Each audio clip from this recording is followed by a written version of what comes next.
What made you want to serve in the state legislature? Well, I've had a lifetime love affair of politics, and when I was actually 10 years old, I was a self-appointed Nixon for president, campaign chairman in my grade school. And I learned about issues as a young boy and realized how important and how fragile our freedoms are and how great it is. And I used to think a lot about it when I was young, that how come I live here in a country where we're free and the other people don't? And I realized it was a real fragile thing and it's a real gift. So I've just always had the desire to support our country and to serve. President Kennedy challenged us when he was inaugurated in 1961, ask not what your country can do for you, but ask what you can do for your country. And as a boy of 11 years old, I took it seriously. And so I've been here ever since. What's your favorite part about the 13th District and why? My favorite part of the 13th District extends from the top of Snoqualmie Pass to the other side of Reardon. It's an incredible place with incredible people. And it doesn't matter where I go in the district, the people are just so warm, they're so receptive, they have a great love of the land. We are an agriculture district, and I tell you, I could live anywhere in the 13th District and be happy. It wouldn't matter which town. Who is your favorite U.S. president and why? Well, actually, I have three favorite U.S. presidents. President Harry Truman being the first, and he falls in that category because he had the ability to make decisions that were extremely tough. He made the decision whether to drop the atomic bomb on Japan or not. And he was given this information. He didn't really know the Manhattan Project before he was president. It was kind of dumped on him. And he was given an opportunity. They said, we'll have a bomb ready to go, and it's his decision. He asked, how long do I have? And I think they told him something like a couple of months to make the decision.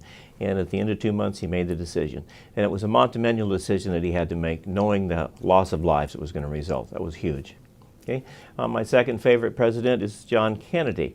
And because of what Kennedy believed, he inspired us to be all we could be. And in that same speech we talked about earlier, he said we could put a man on the moon by the end of the decade. And he inspired Americans to do just that, and we did. And then there's President Reagan. President Reagan had an optimism and a belief in his country that has really been unequaled, in my opinion, from all the presidents we've had. He made us believe in ourselves. He gave us an optimistic outlook no matter how things may look bleak. You know what? It's okay. Things are good. We're facing some issues today that make the country look a little tough. But it looked a little tough in 1862. And America overcame that, and we'll overcome it today. And that comes, President Reagan has given me optimism. What do you think the greatest invention is in your lifetime, and why? Well, I think the airplane is the greatest invention of my lifetime, and not because I'm a pilot. But, I am in aviation, but, we went from horse and buggy to all of a sudden we're in the air. Automobiles were coming along at that time, but all of a sudden we're in the air. And we realized, what, we can do this. We can do anything we want to do.